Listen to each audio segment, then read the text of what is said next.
Samaria was under siege. An ancient city stood surrounded, its streets empty beneath the fading light. Smoke rose in the distance. Dust drifted through silent air. Fear pressed against the walls like a shadow that would not leave. Inside the city, famine took its toll. Market stalls stood bare.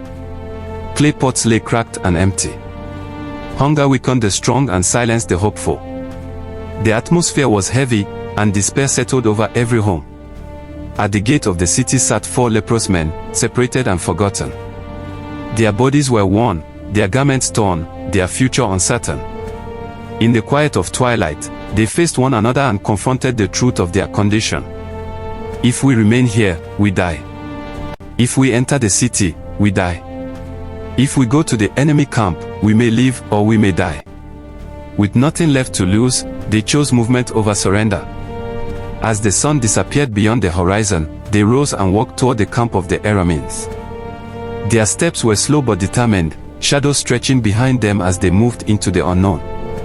When they reached the camp, silence greeted them. Tents stood open. Supplies lay scattered. Animals were still tied in place. No guards. No soldiers.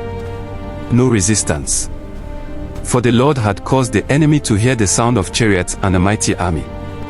In sudden terror, they fled into the night, abandoning everything. The 4 men entered the tents and found abundance where they expected death. Food, silver, gold, provision beyond imagination. Or replaced fear. Relief replaced despair. Then they paused and said, "This is a day of good news," and we remain silent. They turned back toward the city, carrying news that would change everything. As the gates opened and the message spread, hope rushed through the streets. The people poured out and found the camp just as it had been declared, abandoned and overflowing with supply. The famine ended in a single day. Scarcity gave way to abundance. Despair gave way to celebration. The city that had been silent with hunger now stirred with life. And as the sun set once more over strengthened walls and revived streets, one truth stood firm: when human strength fails and circumstances tighten like a siege, deliverance can still arrive in a way no one expects.